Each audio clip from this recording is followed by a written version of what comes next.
Tugang yan. Tugang. Ang isda. Barkada lang to. Sabi ko po, Diyos. Ano to ba kung nagtalikod na kaya lang? At sabi ko lang po, yung isa ko yung ano, talagang inito kang bilong so para po, kaninong to gamit ininyo. Kung kan aking pa, may lamang kami kanina nag-iiwal to kang ininyo.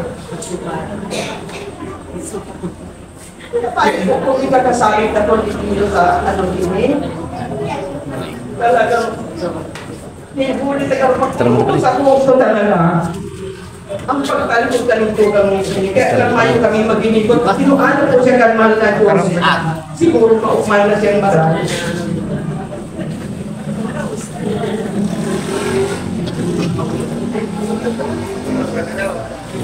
Paano po kung siya sabi kapag kuya, kasi siya na po, ako sa talaga ako mayo sa katanong nag-inig ako. Makautos sa buo ko talaga. Diyos marami, Diyos maray na magkinalang po sa inyo na po.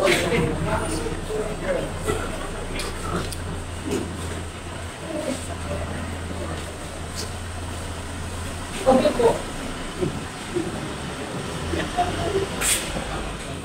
Maraming salamat, mga Bintan. For the final message, tawagin na po natin ang isa po sa mga anak ni Sir Danilo, si Ma'am Arlene.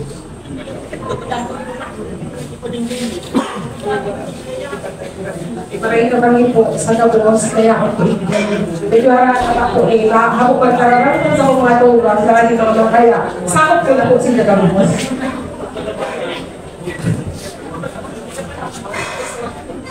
Ako po pala si Arlene, ako ang eldest daughter ni Danilo, or Danny po sa mga kakastalo niya, sa mga friends niya.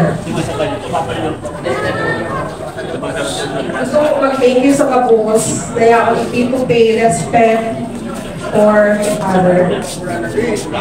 Si Papa po sa akong pag-uot, as in mapinadangan, ako lang bilang sa akong ama, bilang sa akong taon.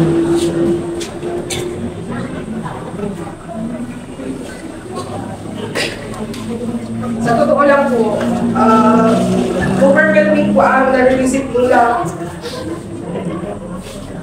Overwhelming po ang na-receive ko lang and support.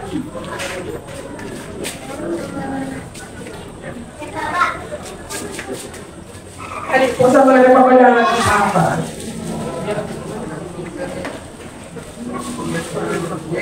Siguro, sabi ko nga, ang group na naging marami na tao na si Papa kasi kahit na ininahagan, ako nagkataon na pahinga.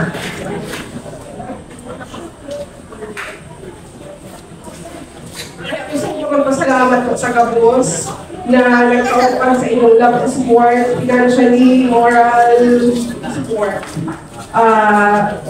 Naipo-inap ang pag-thank you po sa inyo para may pahilin po kung gano'n po kami kagrateful po sa inyo na boss.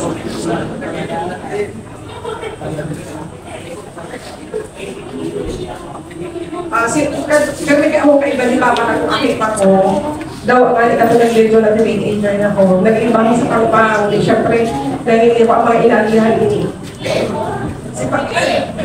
Si Papa Permian may naka-smile sa mga kapsar niya.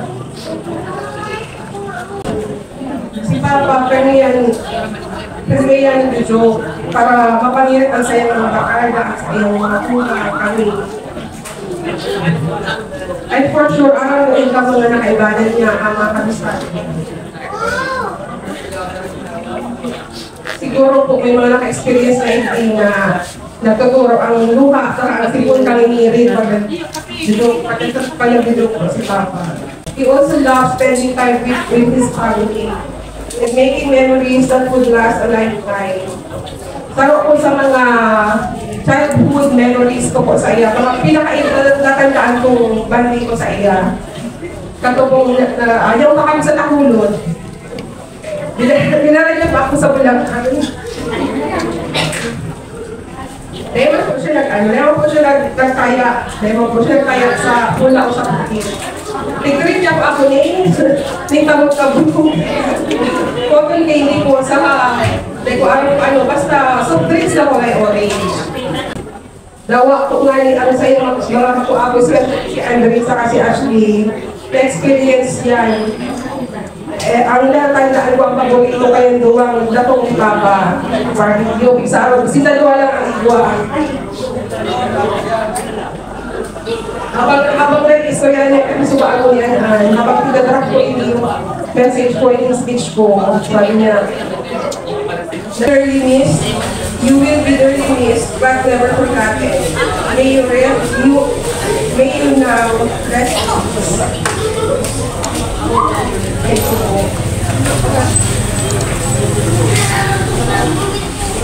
Maraming salamat, Ma'am Arlene. Ikaw po para kay Sir Roy. Ay! Wala pa.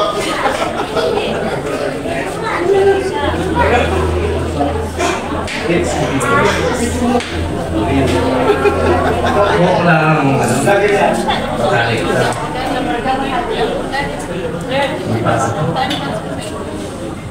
Nung medyo mahina ko siya, usap natin si Lina sa kapit niya na yun ang sinasabi noon, sabi niya, kung sabi ko, pati gano'n gusto ko naman paaral, hindi ko na kaya buwan. Sabi ko, pati hindi ka magkaroon kaya ka. Ang importante, maski may mabatihan kita, buhay pa kita, kaibahan mo ano. Sabi nga, mamahal sa'yo. Sabi nga, dahil pati karoon mo, nakakita na ako, kaya ko na kaya. Pero pati, tagalan mo lang, si Lord lang ang nakaharap. Okay. Luwari kita ako pa alam sa kinasa. Pero talagang nasa sisi ka lang. Ay, sa Tagalog, nahihirapan talaga siya. Talaga yan. Pagkain niyo siya makita, palagi na siya nakahiga. Nakaupo. Siguro, dahil doon talagang na-stress, di parang dali. Talaga yan. Ang dahil sa kanyang sakit. Pero pinapasaya ko siya, sabi pa rin, masaya ka. Yung pangalawang punta ka doon, sabi niya, talagang hinihintay kinapari. Yung pati yung mga kasama mo, kaibigan. Ano pa rin, ako lang mag-isa kasi busy sila. Hindi punta dito. Pero ako, pinunta kita dito ngayon. Kapag ko, sana ang mga alaala, binigay ko sa iyo, yung mga paborito ko, kanta, inamin ko sa iyo, napakinggan mo, Pupes, Binida, ang mga picture at picture natin kanta ko sa iyo. Sana maging baong mo sa iyong patutunguhan. Inyo Moses, Abis, Ibarika. Maraming salamat po. Maraming salamat, Sir Roy. Now, let's proceed for the flower offering. Meron po dito ilang peraso ng puting bulaklak para po sa family, relatives, and friends ni Sir Danilo. I-offer niyo po ito sa ibabaw ng kanyang casket together with your prayer. At kung meron pa man po kayong mensahe na naisabihin sa kanya, ay hindi niyo nasabi nung siya ay mabubuhay pa. For the last time, sabihin niyo na lang po ito ng kaintin. And before that, let me share first kung ano po ang meaning ng puting bulaklak. Ang puting bulaklak ay sumisimbolo sa karangalan, kalanitan, spiritual, pagmamahal at respeto. Kung kaya, ito ay perfectong simbolo para sa pag-alala sa ating mga minamahal na yumauna. Ang puting bulaklak ay sumisimbolo din sa banal at spiritual na pag-uugnay ng kaluluwa at ng Panginoon na nasa langit. Tinatawag nito bulaklak ng liwanag. Walang hanggang pagmamahal, pag-ibig na mas matibay pa sa kamatayan. Walang hangganan, walang kamatayan at walang kapatid.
Inaanyayahan ko na po ang lahat na tumayo para sa closing prayer. In the name of the Father, of the Son, of the Holy Spirit, Amen. Father in heaven, we praise your name for all who have finished this life, loving and trusting you. For the example of their lives, the life and courage you gave them, and the peace they which there was.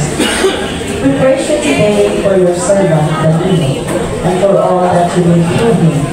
Give us in our sadness, and fill our hearts with praise and thanksgiving. For the sake of our rising Lord, Jesus Christ. Amen. And the name of the Father, the Son, and the Holy Spirit. Amen. Sa ngalan po ng St. Peter Lifetime and Chapel, ang aming pong taus-pusong pakikiraman sa lahat ng naulilan ni Sir Danilo. Nais ko pong pasalamatan ang lahat ng taong narito at natibahagi sa programang ito. Sa mga taong nagbigay ng bulaklak, ng mensahe ng pakikiraman, ng simpatsya at higit po sa lahat, ang inyo pong taimtim na pagdarasal para kay Sir Danilo. Muli po, magandang gabi sa inyo lahat. At sa family San Pablo na, condolence po. And thank you for giving us the chance to serve your family. Good evening po.